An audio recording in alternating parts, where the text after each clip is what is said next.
Hello everyone, it's Seth, probably better known as Saffron Olive, and it's time for our first super early sneak peek edition of New Capenna spoilers. So, full spoiler season for the set doesn't start for like a month, and we got a month and a half until the set comes out, but Wizards gave us a first look at the set today, along with some spoilers, and oh my goodness, does this set look awesome, which means we should probably jump right into it, start talking about what we know about Streets of New Capenna, and also the sweet new spoiler cards. Before we do, two quick reminders. One, if you want to keep up on all the latest spoilers throughout spoiler season, you can find them all over at MTGpreviews.com. You can sort them, you can filter them, all that sweet stuff. Number two, if you need some Streets of New Capenna cards, well, not quite yet, but soon enough, you can get them from our awesome sponsor, Card Kingdom, by heading over to cardkingdom.com/MTGGoldfish and even get a free goldfish sticker. Just let them know you want one in your order notes and they'll hook you up.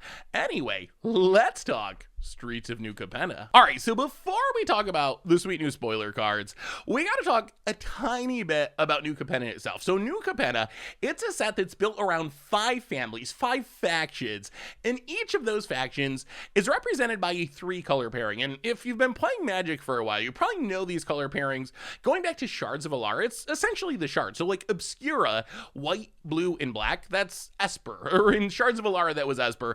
The Maestros, red, black, in blue, Grixis. We have the Riveters, black, green, and red, so Jund. We have Cabretti, red, green, and white, so Naya. And we have Brokers, green, white, and blue, so Bant. So that by itself isn't that crazy. I mean, we've seen sets in the past built around 3-color factions, although I will point out, they have traditionally been really good. Like Khans of Tarkir was awesome. It was amazing. Shards of Alara, I loved it. So I love 3-color faction sets. What is most interesting about these factions is what they actually represent, like what they're about. Like, for example, what do you think of when you think of Bant? Green, white, and blue. I think of Mana Dorks and Exalted and Creature Beatdowns. Well, in New Capenna, the Brokers are a demon lawyer faction, a family of demon lawyers. Cabretti, the Naya color combination, is entertainers and party animals, I think Wizards called them. Riveters are demolitionists, kind of like the working class Jund clan. The Maestros, blue, red, and black, the Grixis clan, are vampires, vampire assassins, so apparently we're getting blue vampires. And then Obscura, the Esper clan, is wizard blackmailers. So hearing this is really sweet because it seems like there's some cool like color shifting stuff going on, and I want to know what demon lawyers are. Like, demon lawyers are just not something we've seen since the earliest days of Magic. So already just hearing about the clans and the families has got me even more hyped about New Capenna. But anyway, let's talk about our spoiler cards. All right, so spoiler wise, we didn't get a ton of cards today, but we did get some really important ones, starting with the return of the Triomes, the rest of the Triome cycle. So we first got Triomes in Ikoria a couple of years ago, and these lands immediately proved to be some of the most playable across formats that Wizards has printed in a long time. So if you don't know these lands, take Xander's Lounge for an example. It comes into play tapped. It has 3 basic land types: Island, Swamp, and Mountain. It taps for red, blue, and black, so it taps for all of its colors, and you can cycle them for 3 mana. These lands are incredibly powerful. If you look over on EDH Rec, they have immediately become one of the most played lands in the Commander format. They're second to the Shock lands. They saw heavy play in Standard, they see play in Pioneer, they see play in Modern. The only problem with the Triomes is we're missing half of them, and now thanks to New Capenna, that problem is solved. We're gonna have all of these. Not only are we getting the rest of the Triomes, which again is a huge deal from everything from Commander to Standard to Pioneer to Modern to Historic, we're also getting some really sweet styles which really fit the theme of the set. These like Art Deco 1920s 1930s urban looking versions. So Triomes returning, and these cards are going to be really expensive. You're going to hope to open them, you're going to play them in basically any format. They are that good. Some of the best lands Wizards has printed in years. Like, they are that powerful. Super hyped to see the rest of them coming in New Capenna. We also got one rare to look at, one new one, Broker's Ascendancy. Broker's Ascendancy, coming as part of a cycle, the return of the Ascendancy. So we know we're getting one for each family or faction in New Capenna itself, but this is the Bant version, or Broker's version. 3 mana Bant enchantment. Says at the beginning of your end step, put a +1/+1 counter on each creature you control and a loyalty counter on each planeswalker you control. So this card, I think is pretty reasonable. If you look at other similar effects, also shout out to that card style, it looks amazing. If you look at similar effects, it's a little bit similar to like Felidary Retreat with its ability to add a +1/+1 counter to all your stuff every turn. The other ability, adding a loyalty counter, not a great comparison. I guess Oath of Gideon kind of does it, but that's more of an ETB thing. If you want the best comparison, it's a Johnny Steadfast -2. It is quite literally exactly a Johnny Steadfast -2 ability, but on an enchantment that you get every single turn. Johnny Steadfast, you can use it twice before it runs out of loyalty. This just keeps happening for free. You don't got to tick down your Planeswalker or anything like that, which is pretty insane. So Broker's Ascendancy is the latest in the Ascendancy cycle. We got the first part of this cycle in Khans of Tarkir, featuring the wedge color combinations. This is the first one we've seen for the shards, and if you look at the old ones, they're all pretty good. Jeskai Ascendancy sees tournament play all the way back to modern. Temur Ascendancy, Commander stable. The other ones have seen fringe play, seen some standard play. So historically, these cards have been pretty good, and I expect the new cycle to be good as well. As far as what you do with Broker's Ascendancy, in standard, seems like it would work well in a modified deck, just a way to get a counter on all your creatures, so all your stuff is modified for Kadama or Jugan or Oroki Merge Keeper, whatever modify shenanigans you got going on. Also seems great in Planeswalker decks. Maybe the most interesting part of this card to me is the fact that it adds loyalty counters to Planeswalkers, which is really hard to do. We got not many cards throughout Magic's history that can actually do this, and we've already seen Super Friends kind of being a thing since we got Kamigawa Neon Dynasty, and we got a lot of good Planeswalkers in those colors. Tamiyo, Wandering Emperor, Nico Eris, Ren and 7, maybe even Kesmina. So I could certainly see Broker's Ascendancy's power to just add more loyalty to Planeswalkers being super valuable in some sort of like Bant Super Friends list in Standard. We also have, once you get to older formats, even more options. Works incredibly well with Hardened Scales, Conclave Mentor, anything that doubles up your counters. Like if this is adding 2 counters every turn, that's an absurd deal for 3 mana.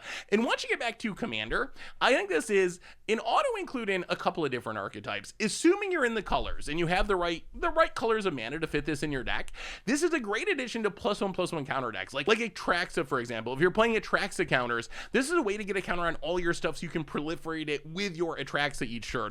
Or Janara would be another example. And then also just Super Friends decks where you're getting all those extra loyalty counters. So Broker's Ascendancy, I feel like this is a card that is good enough to see play in Standard in the right deck, compares to a couple of cards that have seen play, like Felidary Retreat, for example. Plus you get that upside of Planeswalker stuff, definitely a potential all-star in certain Commander decks as well. So all around, I think Broker's Ascendancy is going to be good, and I'm really hyped to see the rest of this cycle, because like I said, historically, Ascendancy's been pretty playable, and this is just the first of the bunch, so I bet we get some really good ones in New Capenna. We also got the new Capenna basic lands, and I gotta say, one of the best things that Wizards has done in the last couple years is just putting all these different styles of basic lands. No matter what kind of player you are, no matter what style of basic you want, there's a basic for you, or there soon will be. So these are like 1920s Great Gatsby, Art Deco, urban basic lands, and they look pretty amazing, and we've never really seen this style of land in Magic before. So if this is your jam and this is a style you want, well, now you got lands that are going to fit that style. So really hope to see more basic lands. Finally, the last thing we got, and this is kind of part of New Capenna, we got the Magic versions of Stranger Things cards. So a while ago, Wizards promised us we would get Magic versions of the Universes Beyond Secret Lair cards, and the first batch is coming in New Capenna in set boosters in the Stranger Things cards. So you can see they're exactly the same. The text is exactly the same.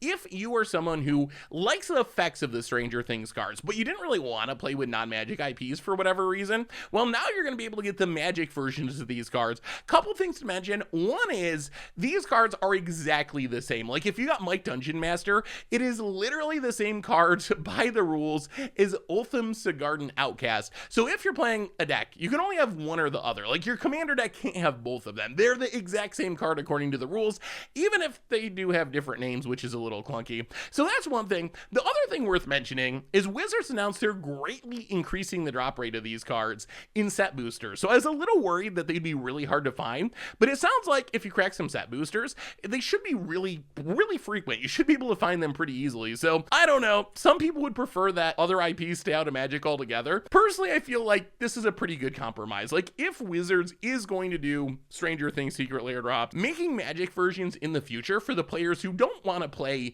Stranger Things card seems like a pretty good way that everyone sort of wins. So relatively happy with this, honestly. So keep that in mind. Another reason to pick up some set boosters of New Capenna. Anyway, that brings us to the end of our first dose of New Capenna spoilers. So what do you think? We didn't get a ton of information about this. Obviously, we got a rare, we got the Triomes, we got the basics, we got the random, set booster cards, but very curious, how hyped are you? For me personally, I'm way more hyped now, and I was already really hyped for this set, but I'm even more hyped now because the shards just look so cool. Like demon lawyers, that sounds amazing. All of these weird color pairings, vampire assassins and Grixis and party animals, like it's just gonna be wild. So the set looks awesome, the art looks awesome. My hype level was already really high and it's even higher now, but I want to know what you think in the comments. So let me know what you think about these cards. How hyped are you for New Capenna, for Triomes, for all this stuff? Let me know in the comments. Thanks for watching, everyone, and I'll be back in